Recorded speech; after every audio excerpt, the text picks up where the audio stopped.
ఇక నిన్న పూర్తి స్థాయిలో రాష్ట్ర ముఖ్యమంత్రి గారి ఆధ్వర్యంలో జరిగిన సమావేశం మనందరం చూసాం. దానికి పూర్తి స్థాయిలో ఎవరైతే రాష్ట్ర ప్రభుత్వంలో ఉన్న వ్యక్తులుగా ఉన్నారో మెంబర్ ఆఫ్ లెజిస్లేటివ్ అసెంబ్లీ సభ్యులైన ముగ్గురు కూడా, అందులో గడ్డం వివేక్ కావచ్చు, దాంతోపాటుగా రాజగోపాల్ రెడ్డి కావచ్చు, ప్రేమ్ సాగర్ కావచ్చు, వీళ్ళు ముగ్గురు కూడా గైహాజరైన పరిస్థితి అయితే కనబడింది.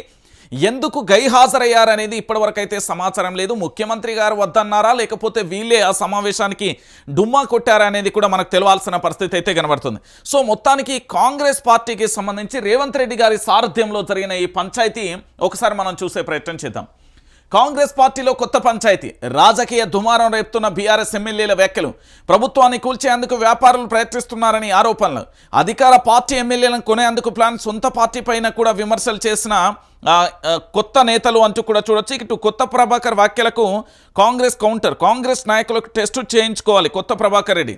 ఇక ప్రభుత్వం కూలిపోతే ఏం లాభం లేదు కేంద్ర మంత్రి కిషన్ రెడ్డి అంటూ కూడా చూడొచ్చు.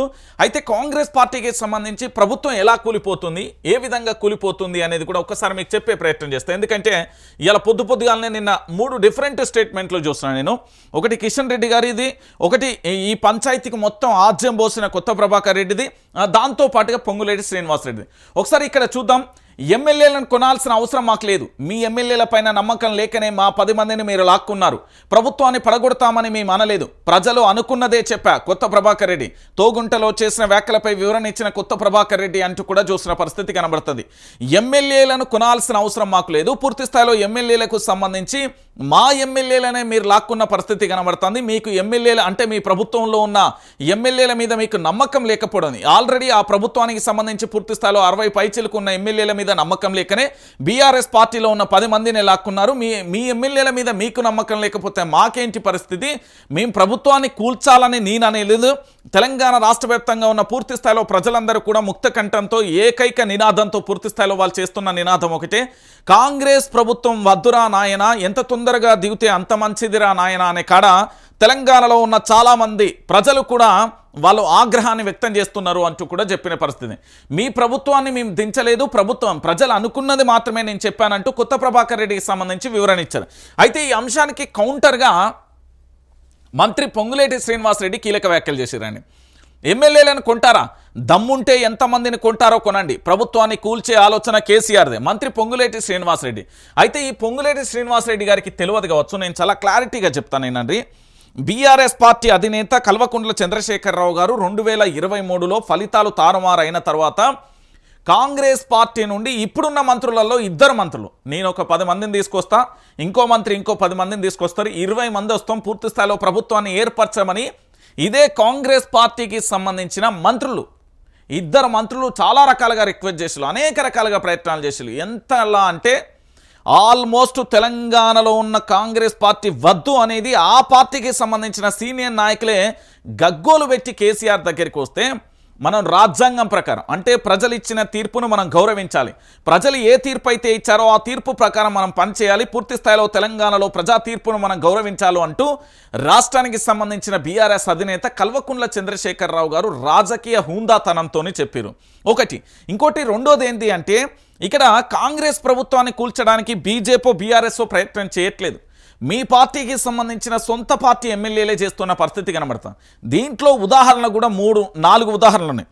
ఒకటి, నేనే ముఖ్యమంత్రి కావాలని డిప్యూటీ సీఎంగా ఉన్న బట్టి విక్రమార్క ఆరాటం కానీ, దాంతోపాటు మంత్రి పొంగులేటి శ్రీనివాస్ రెడ్డి ఈయనకు కూడా ఆరాటం ఉంది, దాంతోపాటు ఉత్తమ్ కుమార్ రెడ్డి గారికి ఆరాటం ఉంది, దాంతోపాటు ఎమ్మెల్యేలకు సంబంధించి అందరినీ కూడా గ్యాదర్ చేసుకున్న ఎమ్మెల్యే అనిరుద్ రెడ్డికి సంబంధించి పూర్తి స్థాయిలో అసంతృప్తి సెగలు చూసాం. దాంతోపాటు బీఆర్ఎస్ నుండి కాంగ్రెస్ పార్టీలోకి వెళ్ళిన ఎమ్మెల్యేలకు కూడా అసంతృప్తి సెగలినది. కాంగ్రెస్ పార్టీ సీనియర్ నేతలుగా చెప్పబడే జానారెడ్డి కానీ, లేకపోతే ఇటు జీవన్ రెడ్డి గారు కానీ చాలామంది కూడా అసంతృప్తి సెగలో ఉన్న పరిస్థితి కనబడుతుంది. అంటే ఎమ్మెల్యేలను కొంటారా అంటే, ఇక్కడ బీఆర్ఎస్ పార్టీకి సంబంధించిన పార్టీ కనుక కొనుగోలు చేయదలుచుకుంటే ఆ 10 మంది ఎమ్మెల్యేలను లాక్కునే ప్రయత్నం చేసి కదా, మా పార్టీ నుండి ఎందుకు వెళ్ళరా బాబు, మీకేం కావాలో ఇట్రా అని చెప్పేది కదా. అంటే పూర్తి స్థాయిలో వాళ్ళ ఎమ్మెల్యేలు పోతేనే పట్టించుకోలేని పరిస్థితులలో ఉన్నది. ఇక కాంగ్రెస్ పార్టీ ఎమ్మెల్యేలను కొంటది అంటే వీళ్ళు ఎట్లా నమ్మిలు, ఎట్లా స్టేట్మెంట్ ఇస్తాలో అర్థం కాని పరిస్థితి. ఒకటి, వీళ్ళ అంతర్గత కుమ్ములాటలతోనే కాంగ్రెస్ పార్టీ పతనమైతదే తప్ప వేరేటోళ్ళు ఎవరో వచ్చి కూలగొడతారు, వేరేటోళ్ళు ఎవరో వచ్చి కర్రుగాల్చి వాత పెడతారంటే అది అసంబద్ధమైన వాదన. ఇక బీజేపీకి సంబంధించేది, వీళ్ళు సర్కార్ను కూల్చాల్సిన అవసరం లేదు బీజేపీకి, సర్కార్ను కూల్చాల్సిన అవసరం బీజేపీకి లేదు. భూముల అమ్మకాలలో బీఆర్ఎస్తో కాంగ్రెస్ పోటీ. ఆ రెండు పార్టీలను నడిపిస్తున్నది అసదుద్దీన్ ఓవైసీ. హైదరాబాద్ను కబ్జా చేసే ప్రయత్నంలో ఎంఐఎం అంటూ కేంద్ర మంత్రి కిషన్ రెడ్డి.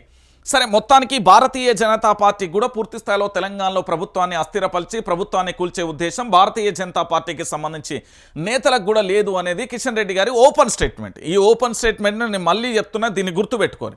రెండో విషయం ఏంటంటే, గతంలో కాంగ్రెస్ పార్టీ ఉన్నప్పుడు ప్రపంచ దేశాలలో పూర్తి స్థాయిలో పాకిస్తానే మనకు బద్ధశత్రువు అనే విధంగా పోర్ట్రేట్ చేసింది అప్పటి కాంగ్రెస్.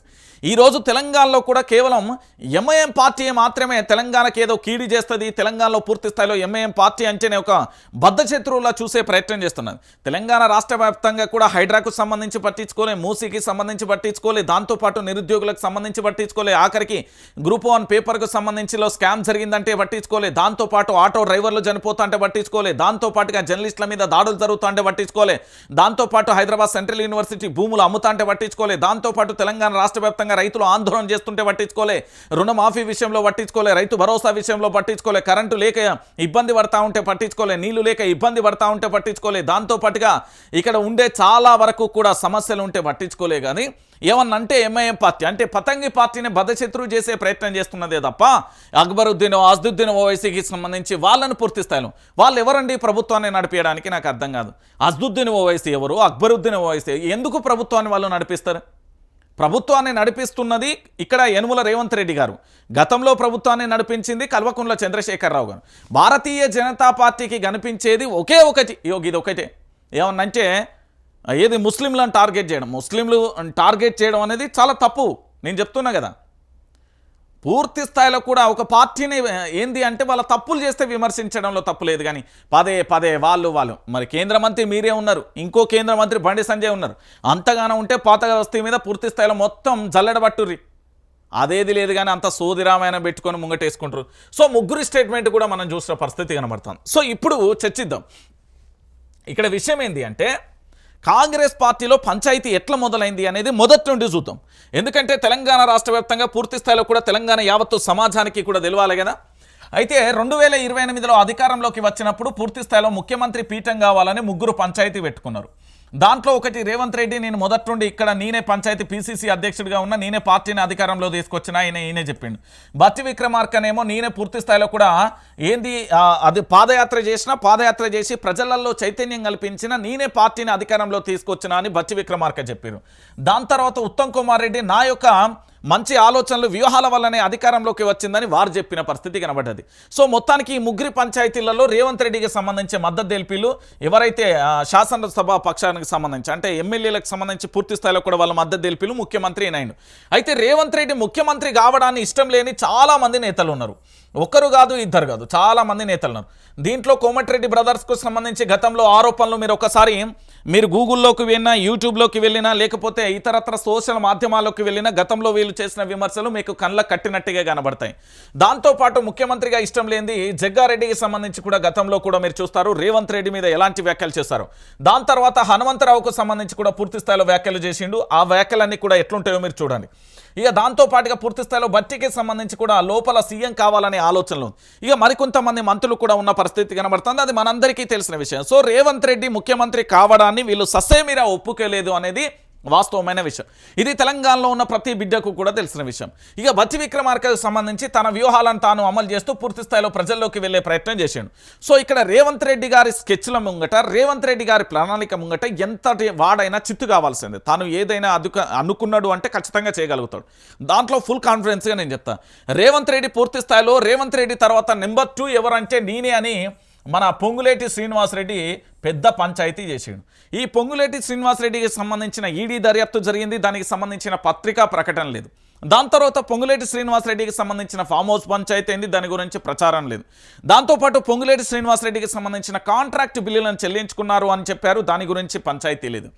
సో మొత్తానికి నెంబర్ 2 స్థానాన్ని కొలాప్స్ చేసేసిండు రేవంత్ రెడ్డి. ఇక నెంబర్ 2లో ఇంకెవరున్నారు? బట్టి విక్రమార్క. బట్టి విక్రమార్కకు సంబంధించి పూర్తి స్థాయిలో కూడా ఆర్థిక శాఖ మంత్రిగా ఉన్నారు. తెలంగాణలో చాలా వరకు కూడా ఎవరైతే పూర్తి స్థాయిలో పనులు చేసి మాకు బిల్లులు చెల్లించాలి అంటూ కాంట్రాక్టులకు సంబంధించి ఆందోళన చేయడం, వాళ్ళందరూ రావడం, కమిషన్ల పంచాయతీ అనే ఆరోపణలతో నెంబర్ 2 స్థానాన్ని బత్తి విక్రమార్కది కూడా క్లోజ్ చేసిండు.